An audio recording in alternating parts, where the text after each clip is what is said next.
Cette semaine, j'ai rencontré une maman entrepreneur qui a une fille autiste. J'ai compris qu'on ne peut pas avoir les résultats de la facilité quand on vise la noblesse et j'ai été productif comme un ours en hiver. Bienvenue dans ce nouvel épisode de Destination 64. Je m'appelle Jean-Luc Devacter. Je suis auteur du livre Business Bénédiction. J'ai accompagné plus de 650 entrepreneurs depuis plus de 7 ans maintenant. Et je vise l'objectif le plus ambitieux de ma carrière. Cet objectif, c'est de réunir 64 entrepreneurs dans le Cercle Stellaire, un club privé, un mastermind d'entrepreneurs qui génère plus de 6 chiffres à l'année et qui vise le rayonnement, l'impact, le niveau de succès suivant, mais en gardant leur conscience, leurs valeurs profondes. Dans ce podcast, je partage mes compréhensions, je partage mon cheminement vers cet objectif en espérant que pour ceux qui vont l'écouter, ce sera une source d'inspiration, une source d'idées, tout ce qui est susceptible de vous être utile pour vous aussi atteindre votre destination, votre objectif ambitieux, votre objectif de rêve, votre objectif qui vous fait que boum, ou badam badam dans le cœur. Allez, on y va pour ce nouvel épisode. Ce que j'ai fait cette semaine, j'ai fait assez peu de choses parce que très honnêtement, je me suis vraiment comporté comme un ours en hiver. J'ai à moitié hiberné, j'ai pas été le plus productif.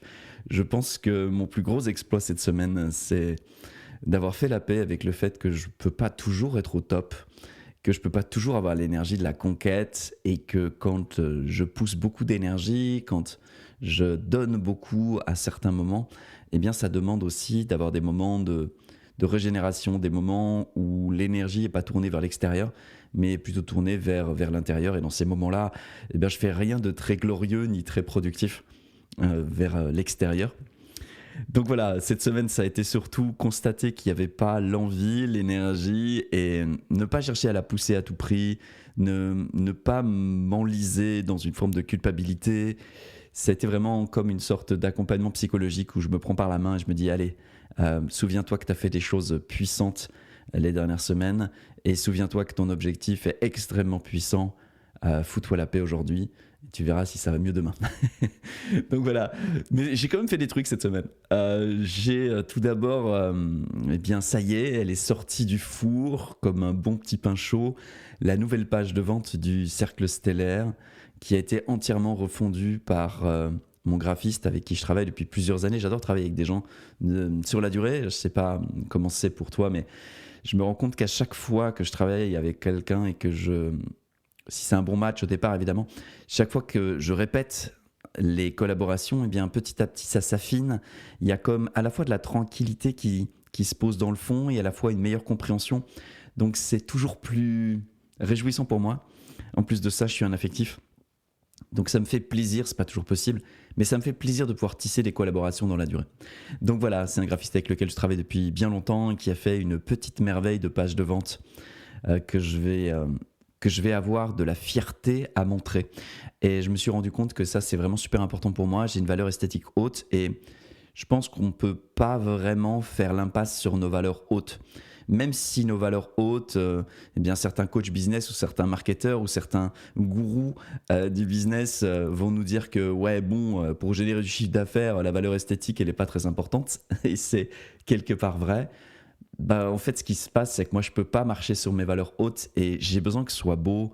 J'ai besoin que ça génère comme une espèce d'élégance, quoi. Donc, je suis heureux d'avoir pu accoucher de cette page avec l'aide de ce graphiste. Il y a encore des petits ajustements à faire, mais déjà là je suis content, ça a de la gueule, c'est beau, ça transmet le niveau d'élégance, le niveau, le niveau de finesse, de délicatesse que j'avais vraiment envie. Donc voilà, ça c'est la première chose qui a été faite cette semaine et dont ça s'entend certainement dans ma voix, je suis assez heureux parce que je pense que je me retenais un peu aussi d'aller vraiment rendre visible ce cercle stellaire parce que je savais que la façon dont je le présentais c'était pas ça quoi. Donc il reste encore pas mal de choses à faire sur le copy, sur le positionnement, sur les mots, mais là maintenant que l'image a été posée, ça me donne envie en fait d'aller plus loin dans les mots. Et un truc que je me rends compte en fait, c'est que, je sais pas si ça t'est déjà arrivé ça aussi, mais parfois on essaye de pousser dans un certain sens et on devrait lâcher pour pousser dans un autre et pour y revenir. Par exemple, pour moi, trouver les bons mots, ça va aussi être relatif à je vais être inspiré par les belles images. Et donc, du coup, pour faire une page de vente, parfois c'est intéressant de poser le draft, le mettre en page, être enrichi par l'émotion d'un visuel pour réécrire et donc faire comme une espèce d'aller-retour entre l'écriture et la mise en image et donc passer comme ça de l'émotion au rationnel pour vraiment créer un objet qui soit unifié. Je sais que par exemple quand on fait de la musique, puisque ça a été une grosse partie de mon parcours, j'ai fait une grosse partie de ma vie en voulant devenir le nouveau Patrick Bruel, donc ça ne s'est pas passé. Mais j'ai quand même eu la chance de vivre un certain nombre d'expériences dans la musique et j'ai écrit beaucoup de chansons, j'ai fait beaucoup de maquettes et vraiment les maquettes c'est important. Et je me suis rendu compte que mes plus beaux accomplissements en termes de chansons, c'était souvent un draft, un premier brouillon, une maquette, et puis on allait en studio, on faisait tout ça au propre. Et puis j'avais besoin de réécrire certains points du texte pour le réenregistrer. Et comme ça, des allers-retours entre l'inspiration brute et le travail dans le détail pour remettre de l'inspiration brute, du travail dans le détail. Et cet aller-retour-là, en fait, c'est ce qui permet en fait d'aboutir de mon expérience à quelque chose qui va être vraiment unifié entre l'inspiration, l'émotion, l'intuition et la structuration, la réflexion et la rationalisation. Sinon, on peut arriver à parfois un résultat qui est froid, qui est bien pensé, qui est bien structuré, mais il manque une petite émotion. Ou bien on va arriver à quelque chose d'assez beau au niveau émotionnel, mais ça va manquer de précision. Et donc cet aller-retour, c'est ce que j'ai fait pour cette page de vente. Et je suis vraiment content. On n'y est pas encore tout à fait, mais je sais que là, on a posé un nouveau bloc qui correspond vraiment à l'énergie que j'ai envie de mettre dans le cercle stellaire, qui correspond vraiment au message que j'ai envie de transmettre. Et voilà, on s'en approche. Donc c'est une première chose que j'ai faite et qui me fait dire waouh, il y a eu du job qui a été fait. Ah, ça me fait du bien de le partager ça parce que je me rends compte que ça vient aussi nourrir une partie de moi qui regarde sa semaine en disant oh putain, c'était pas la semaine la plus productive de ma vie là. Donc quelque part je dis ouais mais il y a quand même un gros bloc qui a été posé et puis on continue en fait d'avancer, on continue de faire évoluer tout ça, donc c'est cool. Une deuxième chose que j'ai fait cette semaine c'est qui est assez épique. J'ai eu une session de présentation du cercle stellaire avec deux clients, en fait un couple qui voulait en savoir un peu plus sur mon accompagnement, qui voulait voir si ça rejoignait leurs besoins, etc. Et donc on fait la session, c'est des gens que je connais depuis un certain temps, que j'apprécie beaucoup, qui m'apprécient beaucoup aussi. Mais là on était au-delà de on s'apprécie, on a de la connexion ensemble, on reconnaît du talent chez l'un, chez l'autre. Là on était vraiment en train de se dire est-ce que c'est un match, est-ce qu'on avance ensemble, est-ce que c'est ça qu'il faut qu'on fasse pour l'instant. Et à un moment donné, ils m'ont posé une question. Est-ce que tu penses que le cercle stellaire, c'est quelque chose qui va nous aider, nous, là, dans la situation qu'on vient de te décrire? Est-ce que tu penses que ça va nous permettre d'accélérer notre chiffre d'affaires, de poser vraiment le nouveau niveau de succès? Et j'étais tellement dans la relation avec eux, j'étais tellement dans une forme d'état où j'ai pas envie de persuader, j'ai pas envie de projeter, j'ai pas envie de faire le vendeur ou le marketeur tel que parfois certains gourous du marketing ou de la vente nous préconisent de l'être. J'ai pas envie de ça parce que le cercle stellaire, je me rends compte que c'est pas à propos du business, c'est à propos des humains qui font du business. Et je me suis surpris, je me suis entendu leur dire écoutez, si je suis vraiment honnête avec vous, le succès que vous allez générer grâce au cercle stellaire, grâce à moi, c'est un succès que vous allez de toute façon générer avec ou sans moi. Le mec qui se tire une balle dans le pied. Et je lui dis, et de la même manière, si vous n'avez pas en vous le timing et l'étoffe du succès que vous visez, vous ne ferez pas mieux avec quelqu'un d'autre que moi. Qu'est-ce que j'étais en train de leur dire? J'étais en train de leur dire qu'en fait, qu'ils rejoignent ou non le cercle stellaire, c'est avant tout à propos d'eux. À propos de ce que eux sont déterminés à faire, à propos de ce que eux ont envie de faire. Et en fait, je ne peux rien sur les résultats. En fait, mes clients, très honnêtement, je pense que ma valeur, mon apport en termes de résultats qu'ils obtiennent, elle est de 0. Par contre, ça là, c'est un absolu. Ça ne veut pas dire que... Et puis, je vais rentrer dans un sujet assez deep là, mais je pense que c'est important de l'adresser. En fait, en coaching business, la vérité, c'est que les clients avec qui j'ai eu du succès, mais de ouf, sont des clients qui auraient eu le succès, avec ou sans moi. Et les clients avec qui les choses ne sont pas passées exactement comme on aurait voulu, ou les choses n'ont pas évolué au degré où on l'attendait, en fait, sont des clients qui n'auraient pas eu mieux en ayant un autre coach business. Ça, c'est vraiment mon regard à aujourd'hui, après 7 ans d'accompagnement de plus de 650 entrepreneurs. Et c'est un drôle de constat parce qu'en fait, on se dit, mais à quoi je sers ? Eh bien, en fait, je sers à l'un comme à l'autre exactement à ce dont il a besoin dans l'instant. Moi, ce que je sais, c'est que je n'ai pas prise sur le résultat de mon client. Par contre, ce que je sais, c'est que j'ai prise sur qu'est-ce que j'ai l'élan de déposer comme outil, comme présence, comme qu'est-ce que j'ai à cœur d'amener comme prise de conscience, qu'est-ce que j'ai à cœur d'ouvrir comme horizon pour cette personne. Et là, je sais que ma dévotion, elle est totale. Dès l'instant où le client attend de moi d'avoir des résultats, ça bloque tout à l'intérieur de moi. Mais dès l'instant où on est d'accord de jouer ensemble, on va aller découvrir ce qu'on va créer ensemble parce qu'on le sent, parce qu'il y a quelque chose qui pétille à l'intérieur de nous, parce qu'il y a une conviction profonde qui dépasse notre, comment je pourrais dire ça, notre pure rationalité, là, il peut se produire des miracles. Là, il peut y avoir des choses étonnantes, très riches, que ce soit en termes de résultats matériels comme en termes de résultats immatériels, que ce soit en termes de chiffre d'affaires comme d'aventure humaine.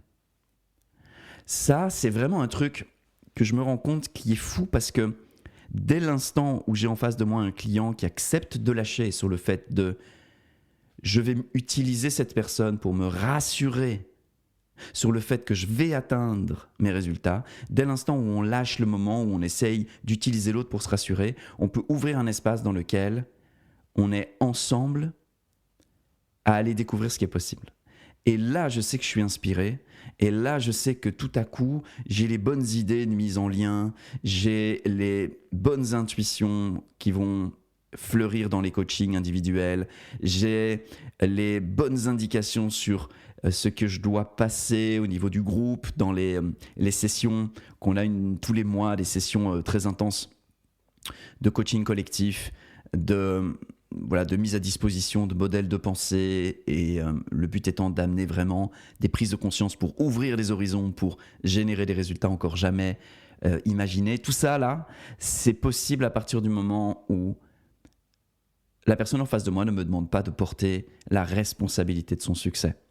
Et donc j'ai vraiment halluciné de ça parce que en livrant cette session de présentation du cercle stellaire, cette session stratégique, j'ai compris quelque chose qui est très puissant et très profond dans mon ADN, c'est le fait de prendre 0% de responsabilité sur le résultat de mes clients. Et surtout de l'assumer totalement. C'est-à-dire de leur dire que c'est à ça qu'on joue. Et ça a changé quelque chose dans ma posture, ça a vraiment changé quelque chose dans ma trajectoire.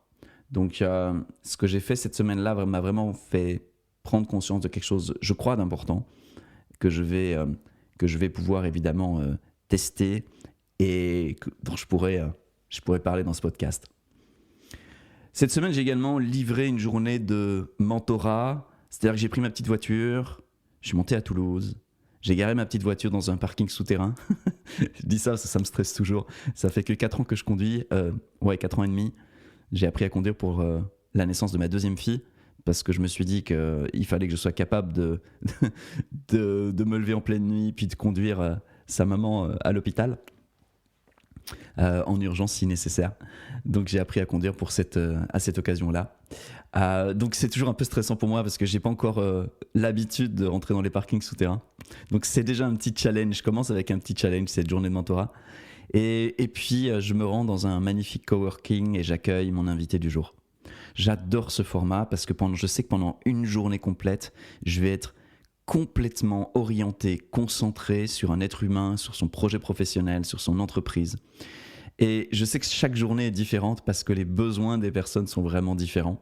C'est par cette journée de mentorat que commence le cercle stellaire, parce que avant qu'on ait des coachings en individuel, en distanciel, avant qu'il y ait présentation aux autres membres, je veux connaître la personne en profondeur et je veux aussi pouvoir poser avec elle les jalons de notre collaboration et de notre parcours ensemble. Donc c'est une journée extrêmement riche, à chaque fois très très différente. Il y a parfois des sessions dans lesquelles on travaille vraiment en termes de marketing, en termes de stratégie d'affaires, d'autres sessions dans lesquelles on travaille vraiment au niveau du mindset, au niveau de la libération émotionnelle, énergétique, d'autres dans lesquelles on va avoir des conversations qui vont ouvrir des autorisations. Moi j'adore ça, ouvrir des horizons pour la personne avec qui je travaille.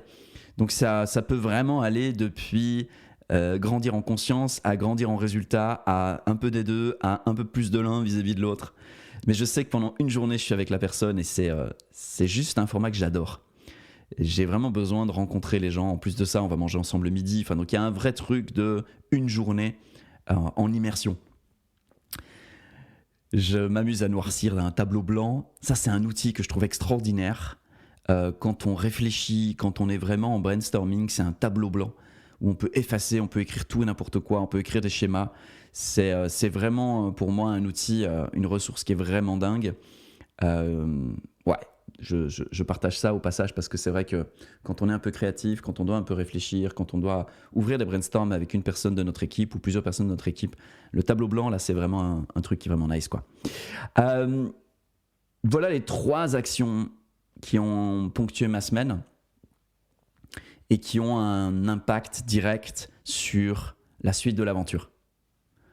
Alors voici maintenant la séquence habituelle de ce podcast, le point sur les chiffres. Je rappelle, Destination 64, c'est semaine après semaine une aventure vers accueillir dans le cercle stellaire 64 membres.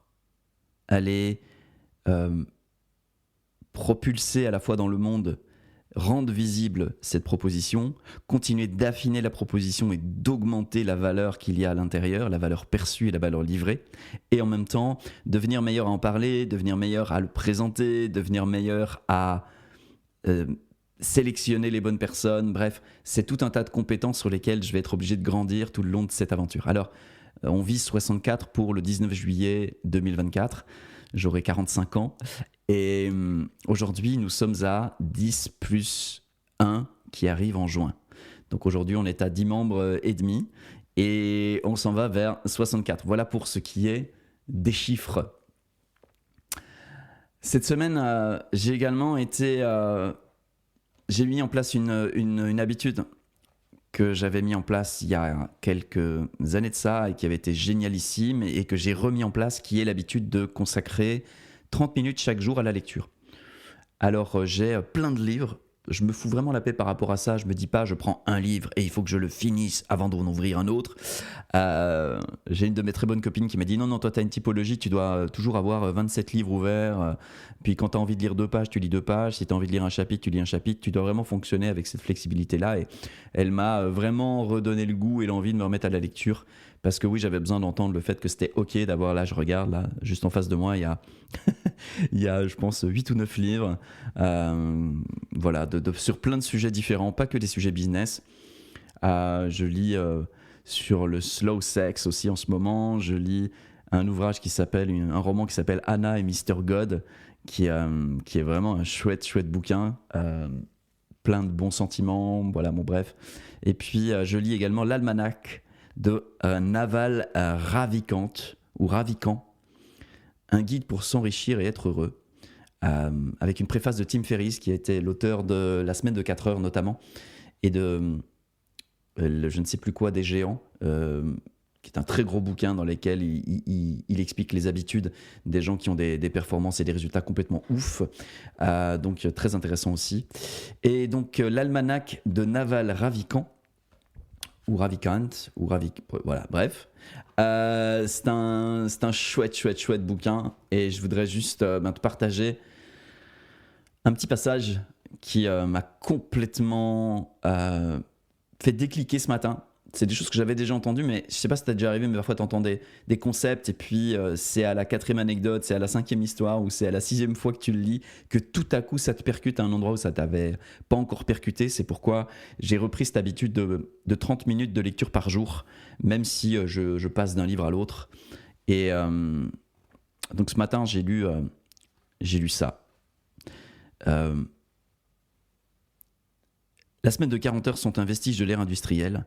Les travailleurs de la connaissance fonctionnent plutôt comme des sportifs. Entraînement et sprint, repos et réévaluation. C'est un concept que j'avais entendu également du coach canadien Robin Sharma.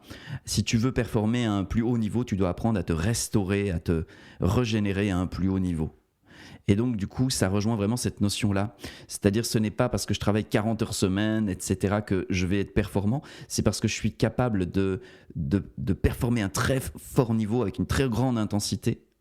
Et puis, de me reposer de la bonne manière, etc., pour en fait aller de sprint en sprint. Mais ce n'est pas le sujet qui m'a complètement laissé sur le carreau. Le sujet, c'est le suivant.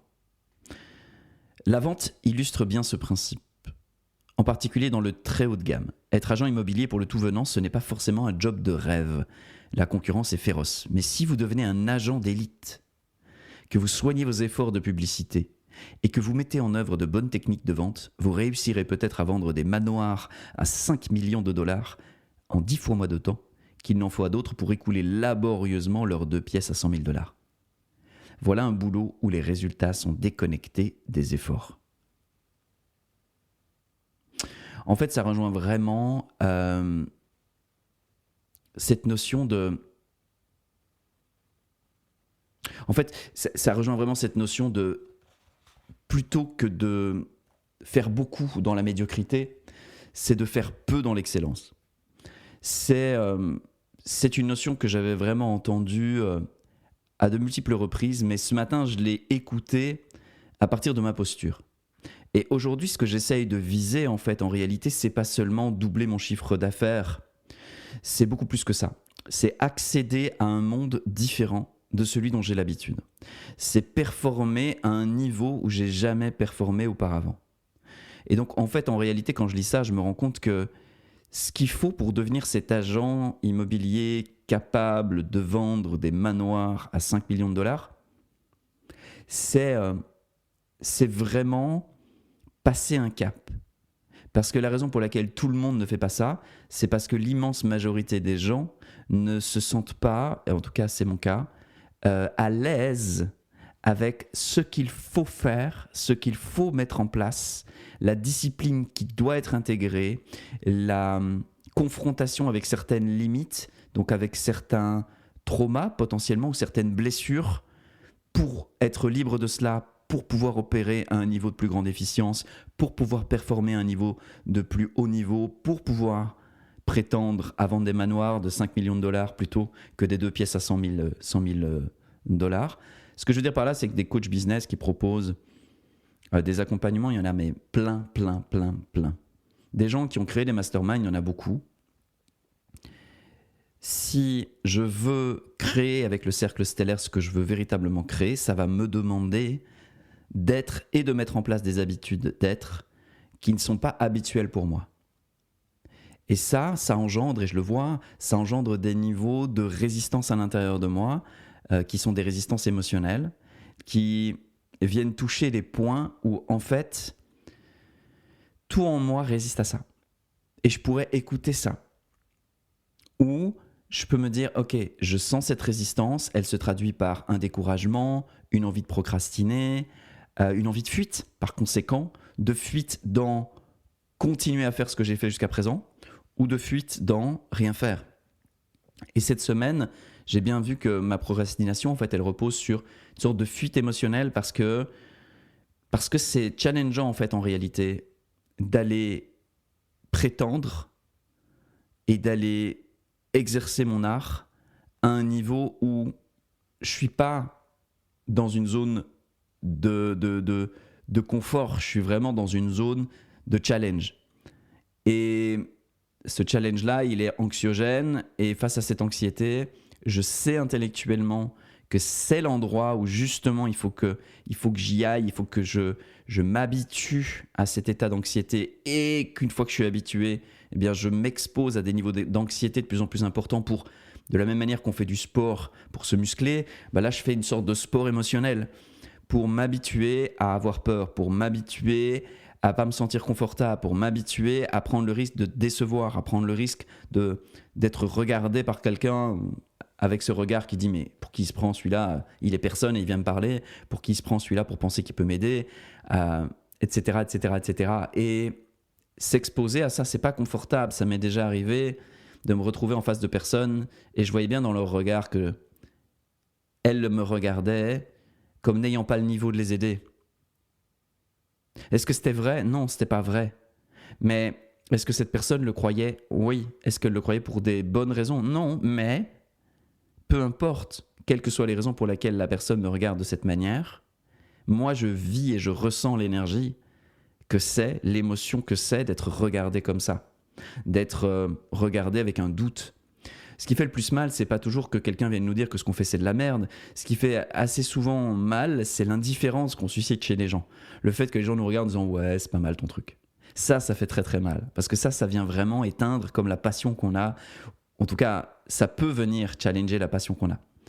Et je me rends compte vraiment que c'est ça en fait que je suis en train d'apprendre. Et c'est ça en fait que cet extrait de Naval Ravikant vient challenger chez moi. C'est waouh, je voudrais vraiment faire partie de ces gens qui performent à un haut niveau. Mais là, si je le mets en face de moi, là, waouh, il y a tout en moi qui a envie de se barrer en vacances. Il y a tout en moi qui a envie de, je sais pas, de retourner à un endroit où c'est facile pour moi. Il y a tout en moi qui a envie de dire comment je fais pour hériter, comment je fais pour atteindre ça sans effort. Comment je fais pour quelque part éviter l'effort et éviter la potentielle douleur. Et là, j'ai pris ça comme une gifle aujourd'hui, là, au moment où je tourne ce podcast, donc c'est vraiment à chaud, là, le petit pain il sort du four. Je comprends que je vais devoir, dans les semaines qui viennent, je vais devoir absolument comprendre et prendre la main là-dessus pour me dire hey, t'as peur, ça te stresse, c'est ok, mais tu fuis pas, tu restes là, tu bouges pas, tu poses le geste, tu vas prendre la porte fermée, tu vas prendre le non, tu vas prendre le doute. Mais si t'es pas prêt à t'exposer à ça, t'auras pas le cercle stellaire que tu veux. Puis c'est assez chaud parce que c'est pas une violence vis-à-vis de moi-même. C'est parce que je veux pas être violent vis-à-vis de moi-même. C'est vraiment comprendre que pour moi, c'est pas violent d'exiger ça de moi. C'est en réalité me respecter et m'honorer. En tout cas, respecter et honorer le choix que j'ai fait dans la direction de ce cercle stellaire. Et que le choix que j'ai fait dans la direction du cercle stellaire, bien sûr, c'est le fait de doubler mon chiffre d'affaires, bien sûr, mais c'est pas que ça. C'est aussi le fait que je vais grandir comme jamais dans la direction de cet objectif. Et que je vais développer des richesses immatérielles tout autant que des richesses matérielles. Et pour être tout à fait honnête avec toi, les richesses immatérielles chez moi ont beaucoup plus de valeur que les richesses matérielles. Donc c'est plutôt ça que je vise en fait en réalité. Ouais, c'était vraiment la prise de conscience, la gifle que j'ai pris avec cette lecture de ce matin. Je lis plein d'autres trucs, et notamment un livre qui s'appelle 50 habitudes des gens qui ont du succès de Christian Godefroy. Et j'adore ce livre parce que Christian Godefroy a été une des premières personnes qui m'a fait découvrir le copywriting, l'écriture de vente. Et aussi j'ai eu l'opportunité, la chance, le bonheur de collaborer avec sa fille de cœur, Jessica. Et c'est super drôle parce qu'on a vécu une aventure extraordinaire. J'ai créé il y a quelques années de cela un ensemble de sommets en ligne, 6 sommets en ligne qui ont été mis à jour en une année avec plus de 90 experts interviewés, plus de 120 interviews effectuées par justement Jessica, la fille de cœur de Christian Godefroy, qui a fait un peu sa Oprah Winfrey francophone en allant interviewer tous les plus grands experts francophones sur des thématiques comme le couple, la réussite, l'intelligence financière, l'infopreneuriat, le bien-être, la séduction. Et c'était vraiment cool en lisant ce livre, en voyant le nom de Christian Godefroy, de reprendre un bain dans cette époque dans laquelle j'avais fait un truc mais ultra ambitieux, dans lequel j'avais grandi et appris des choses de ouf. Et j'avais un feu de malade. Et c'est ce même feu que je retrouve avec le Cercle Stellaire, de faire quelque chose qui est au-delà de ce que je suis capable de faire facilement. Et ça m'amène en fait à ce que j'ai compris cette semaine. La plus grosse prise de conscience pour moi cette semaine sur mon chemin vers les 64, c'est tu peux choisir un chemin facile ou un chemin noble, mais on ne peut pas choisir un chemin noble en espérant les bénéfices d'un chemin facile. Je m'explique. Parfois, je suis tenté de sombrer dans la facilité, d'utiliser mon intelligence, les techniques que j'ai apprises pour faire un maximum de pognon facilement, sans effort, puis avoir une sorte de belle vie, telle qu'on pourrait nous la vendre dans ce que la société a l'habitude de voir. Tu vois ce truc de mettre un pas du côté obscur de la force, d'une certaine manière, pour gagner en confort de vie. Parce que c'est sûr que c'est tellement plus facile de faire des millions en arnaquant un tout petit peu les autres, c'est-à-dire en s'arnaquant soi-même, en s'arnaquant soi-même parce qu'on ne respecte pas ses valeurs profondes, en s'arnaquant soi-même parce qu'en réalité on ne respecte pas notre intelligence et notre lucidité sur certaines choses. On se trahit à un endroit, on le sait quand on fait ça, mais parfois on a envie. Parfois il y a des jours où je me lève et je me dis putain, ce serait tellement plus facile si je pouvais faire ça, ça ou ça ou ça, qui sont des chemins faciles dans lesquels j'aurais beaucoup plus de richesse matérielle, dans lesquels j'aurais beaucoup plus d'accès à du plaisir immédiat, dans lesquels j'aurais potentiellement plus de reconnaissance sociale. Enfin, je veux dire, il y a plein d'avantages à suivre ce chemin et je le vois. Mais je peux pas, j'arrive pas à embarquer là, je peux pas parce qu'il y a quelque chose en moi qui dit c'est pas toi, c'est pas ton chemin. Tu t'aimerais pas au bout du chemin, ou en tout cas, si tu prenais ce chemin-là, viendrait un jour le moment où on te présenterait l'addition, puis elle serait beaucoup trop lourde pour toi. Et donc je marche sur un chemin qui pour moi est un chemin de noblesse, c'est-à-dire un chemin dans lequel je respecte mes valeurs profondes, un chemin dans lequel je respecte toutes les dimensions de l'être que je suis, pas seulement la dimension du corps et des besoins de la pyramide de Maslow, mais aussi des dimensions plus subtiles, plus émotionnelles, plus intellectuelles, plus spirituelles, plus essentielles de qui je suis. Et ça, c'est mon chemin noble, mais j'observe qu'il crée des richesses matérielles et immatérielles, mais c'est pas le chemin qui mène au succès facile, au succès rapide, au scaling vers l'infini et l'au-delà. C'est un chemin plutôt qui mène à un pas l'un après l'autre, honorer qui je suis, même si ça demande des efforts. Et en tournant ce podcast, je comprends que c'est ça mon trésor et que c'est ça en réalité que je veux proposer à des entrepreneurs. C'est être ensemble dans cette démarche-là parce qu'il y a des jours où c'est difficile. C'est être ensemble dans cette démarche-là parce que tout seul on peut se décourager, mais que quand on a autour de soi des gens qui sont dans la même direction, ben ça vient comme nous donner une force supplémentaire, ça vient comme nous donner des amis, des épaules. Et ouais, je me rends compte que c'est vraiment ça le sens du Cercle Stellaire. J'adore ce podcast, j'apprends plein de trucs. Le mec qui est en train de faire son introspection en direct, tu vois. Ben je sais que moi, en tout cas, c'est un format que j'aurais aimé pouvoir suivre un entrepreneur et être vraiment dans les coulisses tout le long de son ascension, tout le long de ses accomplissements. Je pense que c'est un truc qui m'aurait éclaté, donc j'espère en tout cas que toi qui écoutes ceci, ça vient nourrir quelque chose pour toi et que je suis pas juste en train de blablater dans mon coin. Bref, donc, ce que j'ai vraiment compris, c'est ça. Et je me rends compte que c'est mon chemin, c'est ma richesse, c'est mon trésor à moi. Et que même s'il y a des jours où j'en ai marre, ça dure pas longtemps. Et puis je me remets en selle parce que cette noblesse-là, c'est ça ma réelle richesse. C'est ça que je veux réellement poser dans le monde. C'est ça qui restera comme une sorte d'écho après la mort de ce corps et le passage éclair de ce Jean-Luc Devacter là, qui disparaîtra aussi vite qu'il est apparu. Nous sommes tellement des étincelles dans ce monde. Mais en même temps, de la même manière que je trouve que le silence dans le ciel après le passage d'une étoile filante est un silence un peu différent, que le silence après du Mozart résonne de l'existence de la symphonie de Mozart, eh bien j'ai envie de vivre ma vie juste pour que, au moment où le corps s'arrêtera, il restera un petit écho, un parfum, quelque chose qui soit comme un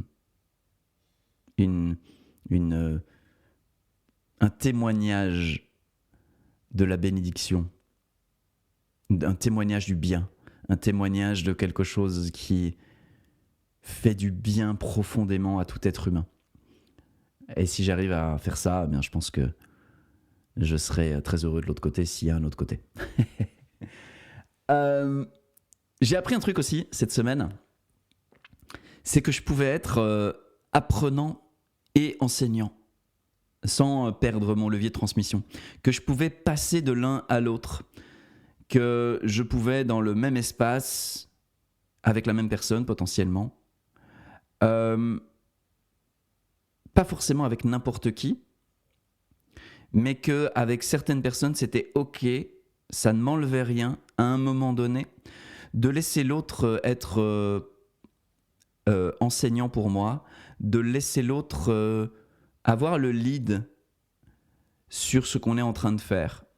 Et ça, du coup, c'est comme si ça m'apprenait une manière de danser avec mes clients qui est dans laquelle ils peuvent avoir plus d'initiative, plus de lead, plus d'autonomie encore dans ce que je propose.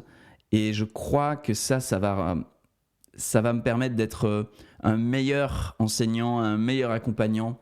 Parce que c'est vrai que je cumule un peu les casquettes dans le cercle stellaire. De temps en temps, je suis le coach, celui qui écoute et qui, par certaines questions, certaines suggestions, permet à la personne d'ouvrir ses horizons plus larges. Mais parfois aussi, je suis en mode plutôt mentorat, c'est-à-dire je partage mes expériences de quand j'étais à l'endroit où se trouve mon client pour lui dire, tiens, bah voilà, moi, à cet endroit-là, voilà ce que j'ai fait, voilà ce que j'ai compris, voilà comment j'ai résolu la chose. Et puis parfois, je mets la casquette du consultant parce que la personne me demande quelque chose qui est lié à mon expertise, donc de marketing digital et copywriting. Et donc là, du coup, je vais lui partager ce que... le fruit de mon expérience, mais aussi le fruit de mon étude, de mon travail sur ces sujets-là, qui sont des sujets que j'ai étudiés longtemps, profondément, et que je continue d'étudier. Donc ça, c'est un truc que j'ai appris et je me rends compte que ça va me permettre d'être meilleur dans ma livraison du cercle stellaire. Parce qu'évidemment, Destination 64, c'est comment je vais aller chercher les 64 personnes, mais pour aller les chercher, ça va aller aussi avec renforcer ma conviction profonde que le cercle stellaire est un truc de ouf. Et pour renforcer cette conviction, ça va me demander non pas de me raconter des choses et des histoires, mais de vraiment faire le job pour devenir meilleur dans ma livraison, pour que ce que je suis en train de livrer soit vraiment exceptionnel et que donc le cercle stellaire soit vraiment exceptionnel et que donc du coup, eh bien, on soit sur quelque chose qui soit, qui soit complètement vrai. Et j'aurais pas besoin de le vendre ou de le survendre, je pourrais simplement le proposer, le présenter et boum, ça va trouver écho. Voilà, je pense que j'ai déjà dit pas mal de choses. Ça fait un petit temps que ce podcast se déroule. Dans cette aventure aussi, j'ai à cœur de partager et de mettre en lumière certaines personnes que j'ai la chance d'avoir à mes côtés, que j'ai la chance de côtoyer, et puis qui sont vraiment des personnes ressources pour moi. Les gens qui m'ont aidé cette semaine, c'est notamment Matteo de Oliveira. Matteo est un coach, est mon coach en création de contenu. C'est un créateur de contenu de ouf. C'est quelqu'un qui est ultra smart, qui en plus de ça est ultra jeune. Je crois qu'il doit avoir 21 ou 22 ans, je crois, un truc comme ça. Et donc du coup, il vient vraiment me challenger, me présenter une vision moderne de la création de contenu, une énergie ultra moderne. Et le coaching que j'ai fait avec lui m'a vraiment mis en feu. D'ailleurs, ce podcast un peu long en est le fruit, le format qui est en train de prendre forme. Et je sais que mois après mois de ce coaching, cet accompagnement, je vais être amené à élever le niveau de mon contenu. Et ça, je suis ravi de ça parce que j'ai vraiment envie de créer de la valeur pour les personnes qui m'écoutent. Donc voilà, donc on travaille vraiment en profondeur avec Mathéo là-dessus. Et waouh, ça a été vraiment la personne qui m'a le plus aidé cette semaine sur mon épopée de Destination 64. Je crois que j'ai dit pas mal de trucs. Je pense que j'ai vidé mon sac à mots et que je t'ai partagé ma semaine vers mon objectif. J'espère que l'une ou l'autre ressource t'aura été utile. Vraiment, je t'invite à transformer les prises de conscience ou les idées qui auront percuté ton esprit en comment je l'intègre, comment j'en fais une nourriture pour ma propre destination. Pour ma part, chaque fois que je prends le temps d'un contenu un peu important, si j'ai une idée ou une autre, je cherche vraiment qu'est-ce que je peux implémenter. Ce matin, je lisais l'almanach de Naval Ravikant et en fait, à un moment donné, j'ai lu la phrase, j'ai pris 5 minutes pour respirer dedans, challenger, voir un peu comment ça bougeait dans mon espace pour que vraiment cette lecture soit pas juste quelque chose qui remplisse ma tête, mais transforme quelque chose chez moi et donc transforme quelque chose dans mes actions futures. Et je pense qu'en bougeant des petites choses comme ça, petit à petit, au contact de prise de conscience, au contact d'horizon, eh bien, on peut grandir et faire évoluer. C'est le but de ce podcast. C'est pour ça que je le rends public et j'espère avoir pu contribuer pour toi à ce que tu puisses aller dans la direction de ton incroyable destination de cœur choisie. Je te dis à la semaine prochaine pour un nouvel épisode. Salut, ciao.